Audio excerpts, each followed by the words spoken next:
Ok, donc dans la unit maintenant, c'est là que la magie va arriver, parce que c'est elle qui va bouger.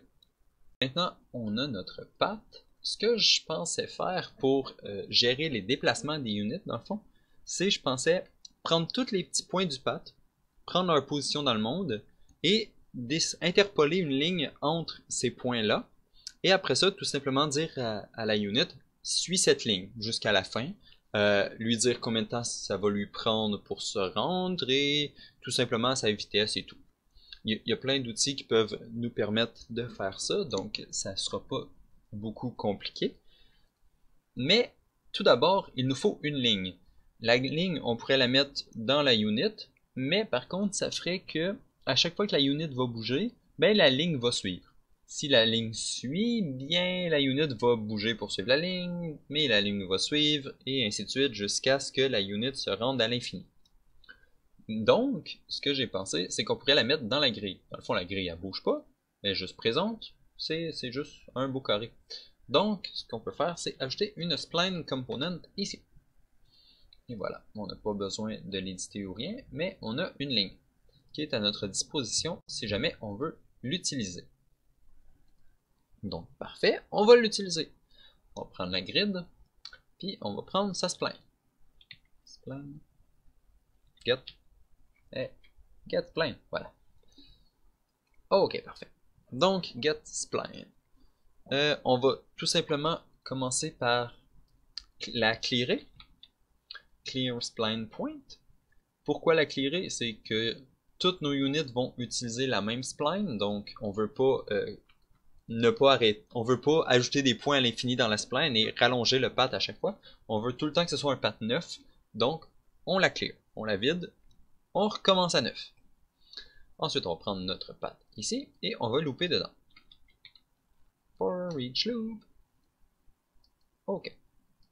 Donc, on va encore une fois prendre notre grid et prendre notre structure, notre structeur, comme ça ici, et on va finder dedans pour chacun des éléments encore une fois, et on va utiliser la world location pour intégrer un nouveau point au path, comme ça ici.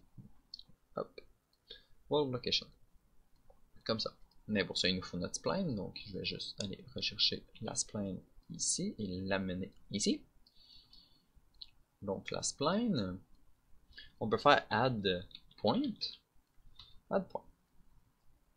Hop. Pas add point, ça va être un add spline point. Ah voilà, celui-là. Ok, parfait. Ok, on va lui passer une position. Et on veut que ça soit en world et non en local, parce que on ne sait pas si la grid va être à la bonne endroit. Donc on ne sait pas si elle va être à 0, 0, 0, et on sait que nos positions ici sont relatives à 0, 0, 0. Donc on ne veut pas que ce soit relative à la grid. Ok, parfait. Donc une fois, dans le fond, on loupe au travers de tous nos points de path et on se crée une ligne. Parfait, c'est fait. Ensuite, il faut bouger sur cette ligne. Mais avant, je viens de penser, notre unit est un petit peu plus haute que le sol, à cause que, dans le fond, ici, dans le viewport, ici, dans le fond, notre point de pivot est pas vraiment, ouais, on n'a pas de vue du point de pivot ici. On va aller dans la scène. Notre point de pivot, dans le fond, il est au centre de l'objet et non en dessous de l'objet. Donc, il faudrait rajouter la hauteur ici à la hauteur du path, sinon la unit ne va pas arrêter d'essayer de rentrer dans le sol parce que c'est le point de pivot qui va suivre la ligne dans le fond. Donc, ce qu'on va faire, c'est juste prendre la capsule ici, prendre la capsule half 8 ici, comme ça. Donc en ce moment c'est 88, mais on peut tout simplement le faire dynamiquement. Donc je vais briser la ligne ici et splitter. Splitter et splitter. Le X et le Y vont être corrects, mais le Z, on va additionner la moitié de la hauteur de la capsule component qu'on a ici. Voilà. Half capsule, get alt capsule 8, comme ça. Oups. Donc on peut additionner ça ici et voilà. Donc on va mettre le point de patte un tout petit peu plus haut que le niveau du sol, tout simplement pour que la ligne, la unit suive bien la ligne. Dans le fond, pour qu'elle soit à la bonne hauteur pour le pivot de la unit. Voilà. Donc maintenant, une fois que ça c'est terminé, il faut dire à la unit, ok, tu as ton path, le path est créé, maintenant déplace-toi. Pour ça, ce que j'utilise, c'est une timeline. Et voilà, add timeline ici. Ce qui va nous créer cette grosse node là. Donc ça va être move along the path timeline. Comme ça ici. Une timeline, ce que ça fait, c'est juste tout simplement une courbe. Donc si on double-clique là-dessus, ça nous ouvre un beau petit carré gris ici. Mais si on ajoute une nouvelle float track ici avec le F en haut à gauche, add float track, ça va nous donner une belle petite timeline. C'est comme un graphique d'animation. Donc on va dire ici le length, c'est le nombre de temps que l'animation va jouer. Donc on veut que la unit, mettons, prenne 2 secondes pour se rendre jusqu'à destination. Et on veut interpoler sa vitesse. Donc je vais faire clic droit et add key to curve float 0 parce que je n'ai pas nommé ma spline track. Donc je vais la nommer progression. Donc, ça va être tout simplement ça, ça va être juste la progression de la unit de 0 à 100% sur le path. Donc justement la value ici ça va être 1 pour 100% et la value ici ça va être 0 pour 0%. Donc ça c'est la distance que la unit va avoir parcouru sur le path en un temps donné. Et on veut que la unit commence à bouger à 0 secondes et on veut que la unit finisse de bouger à 2 secondes. Donc ça lui prenne exactement 2 secondes de se rendre du point A au point B. Maintenant, là on peut choisir l'interpolation entre les deux. Donc ce que vous pouvez faire, c'est juste sélectionner les deux clés ici et faire clic droit sur une clé. On peut tout simplement choisir de le mettre linéaire, donc il va avoir la même vitesse tout le long. On peut mettre automatique, donc il va commencer doucement et finir doucement avec une petite accélération au milieu. Et sinon, ce que vous pouvez faire, c'est vous amuser avec les curves ici. Vous pouvez aussi ajouter autant de keys que vous voulez dans la spline si vous voulez éditer la spline comme vous voulez. Ok, moi je vais laisser ça en automatique comme ça va être un petit déplacement smooth. Donc, maintenant que ma spline est faite, ce que je vais faire, c'est que je vais tout simplement lui dire de jouer une fois que j'ai fini de créer ma ligne, dans le fond. Et ici, la progression, c'est tout simplement le pourcentage de déplacement qu'on va avoir fait tout au long de la grille. Tout au long de la ligne, non, pas de la grille, désolé. Donc, je vais prendre j'arrête pas de dire grille. Je vais prendre la spline et je vais prendre sa longueur. Get spline length. Donc, on va accéder à la longueur de la spline et on va le multiplier par notre pourcentage qui était ici. Dans le fond, c'était une valeur entre 0 et 1. Donc, ce que ça va nous faire, c'est que ça va nous convertir, ça va nous créer un pourcentage relatif à la longueur de notre spline. Et ensuite, ce que je peux faire, c'est get faut que je prenne la spline ici. Get location.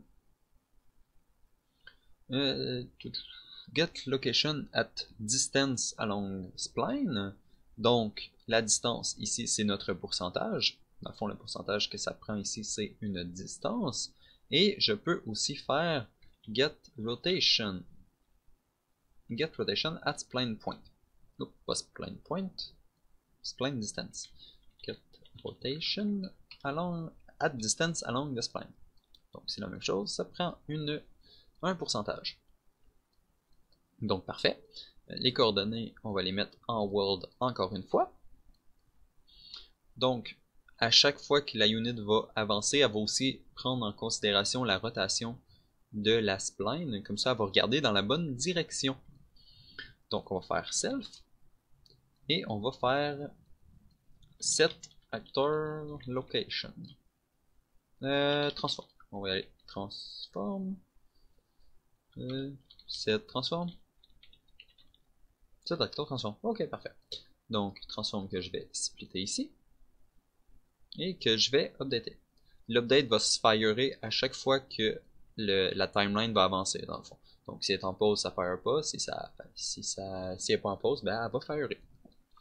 Donc, ça va se faire coller tout le temps. Ce qui va faire que notre mouvement va pas être saccadé. Il va être smooth entre les deux endroits. Donc, je peux prendre la position ici et la rotation ici. Donc, parfait. Maintenant, je crois que notre unit est prête à se déplacer sur la grille. Donc, on va sauvegarder tout ça ici et on va aller tester. Donc, si on sélectionne la unit ici, ok, parfait, et ensuite on clique sur un point, ok, elle n'avait pas de patte, donc elle s'est juste téléportée à 0. Maintenant, si on clique, oh, étrange, la unit ne fait que se téléporter. Ok, on va aller voir pourquoi. Hop, hop, ok. Ok, je crois que le problème dans le fond c'est qu'on disait pas à notre timeline de recommencer du début à chaque fois. Donc on lui disait de jouer et vu qu'elle était terminée de la première fois que j'avais cliqué dans le fond, elle était tout le temps terminée. Donc parfait, on va sélectionner la unit et maintenant, ok parfait, maintenant elle suit le path. Donc c'est bien, c'est un bon début. Par contre, ok, donc comme on vient de le voir maintenant, ça passe au travers des autres unités parce qu'il n'y a pas de collision et il n'y a rien qui l'empêche dans le fond de passer au travers, mais ça on va régler ça plus tard. Mais aussi c'est que les units ils se téléportent, dans le fond le path commence pas à l'endroit de la unit. Si on sélectionne une nouvelle unit, maintenant la unit qui est sélectionnée c'est celle qui est en haut ici, mais on voit que le path est encore à l'ancien endroit qu'on avait fait. Donc, une fois qu'on clique, la unit se téléporte à l'endroit du début du path et après ça, se met à bouger. Donc, il faut s'assurer que le path commence là où ce que la unit sélectée allait. Ça va être dans la grid qu'on va gérer ça.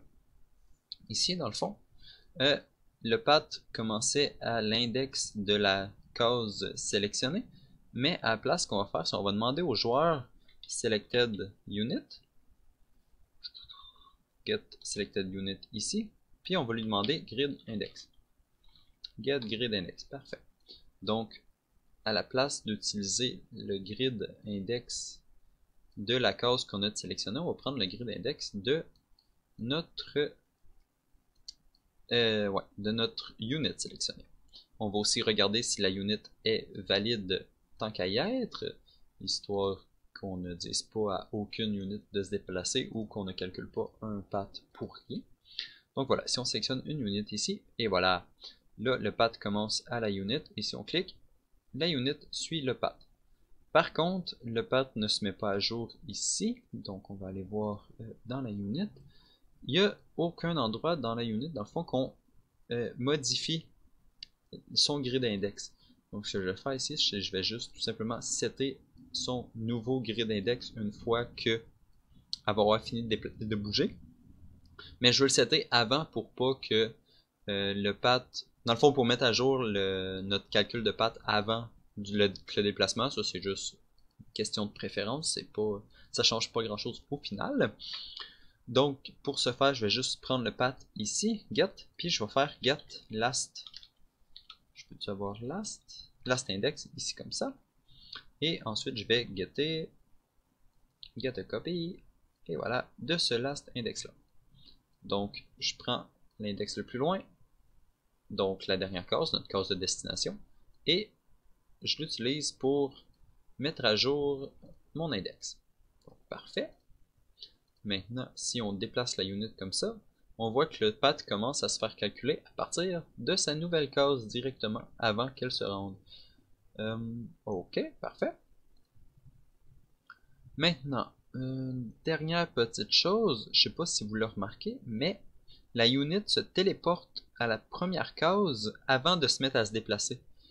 Ça, c'est parce que la case sur laquelle elle est en ce moment ne fait pas partie du path, parce que dans le fond, on la calcule pas vraiment, on commence à calculer à partir des cases autour. Donc, ce qu'il faudrait faire, ça serait de prendre, d'ajouter la case initiale au path avant de dire à la unit de se déplacer. Donc ça c'est simple, on fait juste tout tasser ça ici encore un tout petit peu. On peut prendre le path comme ça, add, unique, comme ça si jamais elle était déjà dedans, ben elle va pas se faire ajouter une autre fois. Et on va tout simplement